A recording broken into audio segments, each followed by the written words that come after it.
The dream ain't over until the dreamer is empowered. A Mm, nightmare is an unfinished dream. The dream ain't over until the dreamer is empowered. So it's in some way a dream that is like this terrifying.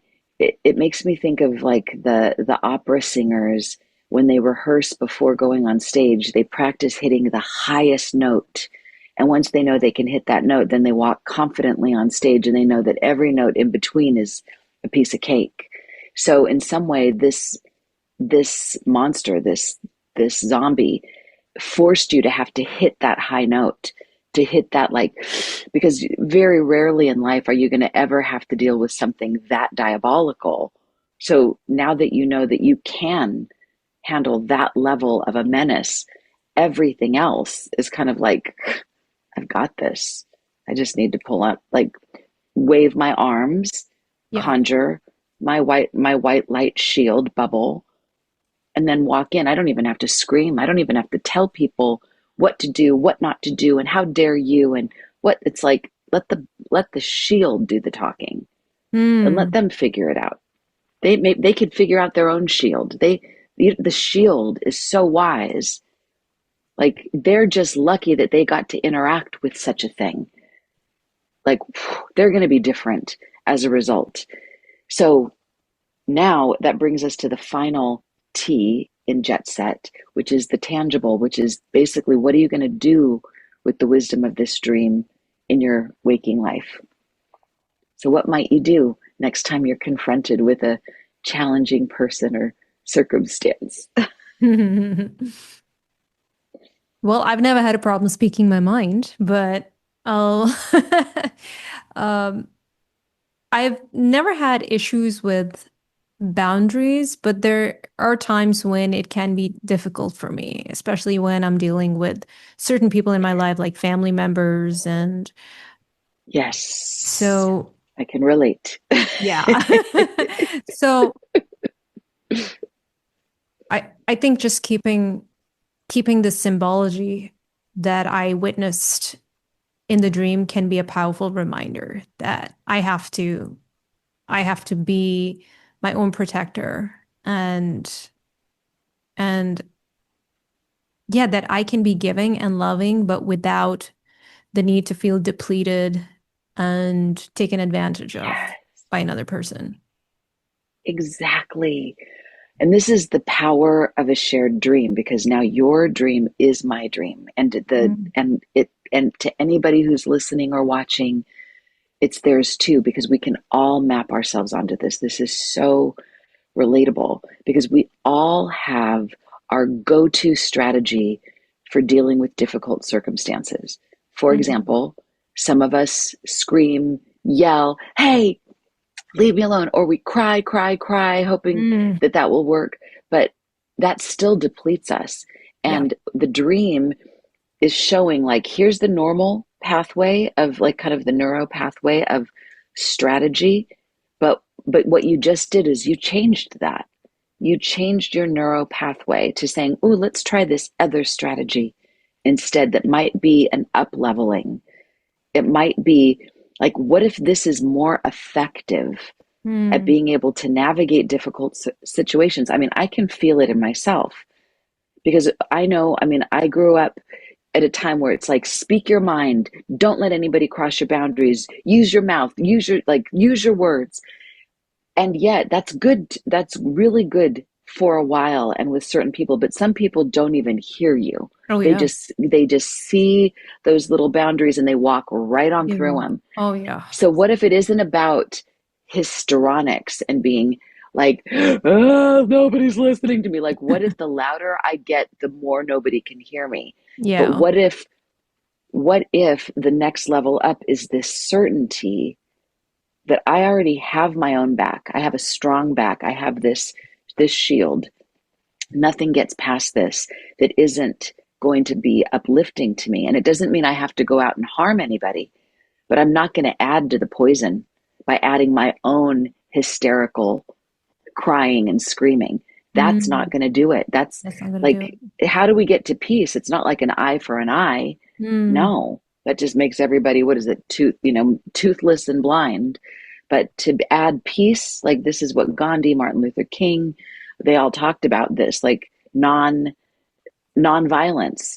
isn't a passive state at all. It's active. It's not like they just said peace. They said no, non-violence. It's an active state of stepping into a war zone with a very deliberate shield of Mm, love and light that is substantial, and like letting that be sort of the tank that plows through, that it makes a difference.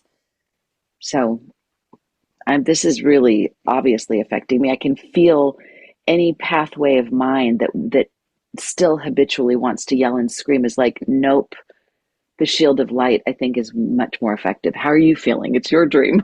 oh yeah, absolutely. And I almost feel like it's dreams can be a way to channel your higher self, right? And Yeah. tune into Yeah. what you call our soul's GPS, which you do write about in the book. Yes. And I'd love for us Yeah. to get Yeah. into that, about tuning Yeah. into our soul GPS through our dreams.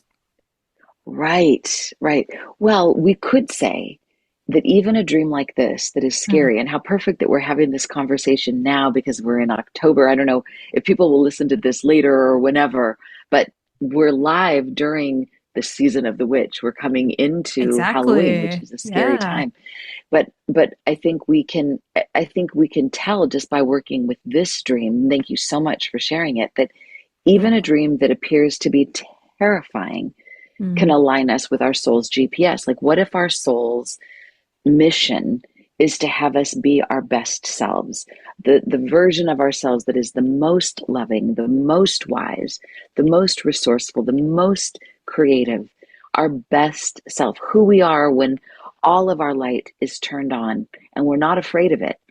Because most of us are afraid if we shine so brightly, then we're going to get hurt. People are going to want too much from us.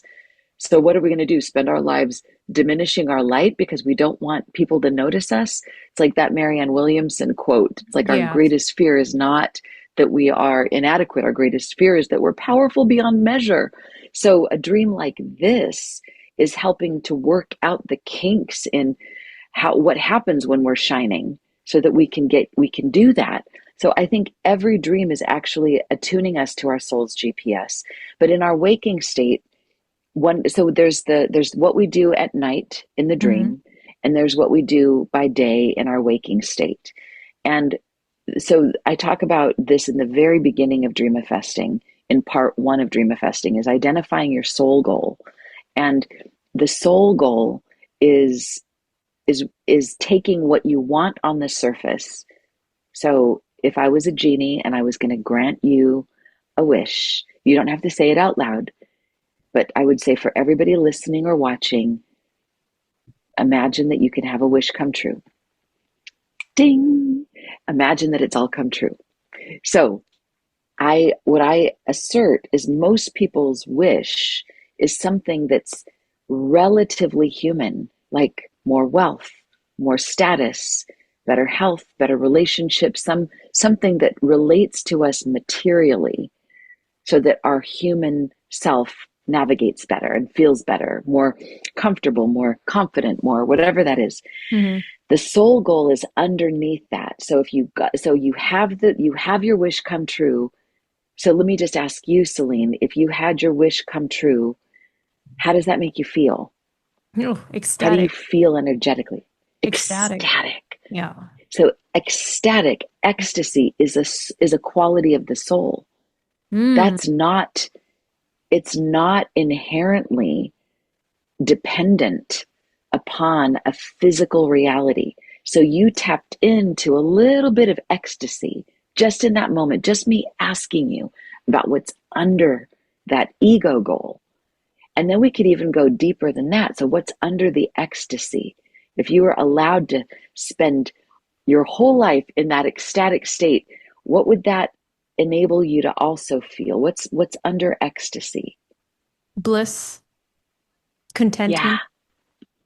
Yes. And Mm. everybody answers that a little bit differently. So we could Right. say for you, Your soul goal, your ego goal is whatever it was you thought of on the surface, Mm-hmm. the success, the love, the wealth, the healing, whatever that is. And then what's under it is bliss and contentment. Yeah. And what you just have proven is that that bliss and contentment is not circumstance dependent, because out in the world we don't know, but it might appear that nothing has changed too much in the last 30 seconds, and yet you've accessed that bliss and contentment anyway. So when I talk about in our waking state what to do, we tap in first to the soul, what we're hungering for soulfully. And then that doesn't exclude the ego goal. It just, I imagine that it's like the soul goal is the mother and the ego goal is like the child. And they're wrapped up in each other, kind of like those Russian nesting dolls. It's Mm. like the soul goal is the big one, and the little one is the I want the red Ferrari. It's like, okay, honey, you can have the red Ferrari. I never The thought of it mother is that like, way. but what So we I but what want we what I want really and I want it now. want it now. Exactly. Yeah. It's like, it's okay. You've got the mother one that's like, okay, but the bliss and contentment, we can have that now. So let's think about Um, the bliss and contentment and the red Ferrari in mm, those moments right before sleep. Let's touch those. Let's think about them. Make a little touchstone and put it on your nightstand so you think about these feelings and you conjure them, and then you bring that into bed with you. You tuck yourself in with that, you wrap yourself up with that, and you send it off to your dreams so that your dreams can do its magic to give yeah. you whatever feedback about what to let go of, Hmm. what to move toward, and Okay. how to acclimate you. Okay.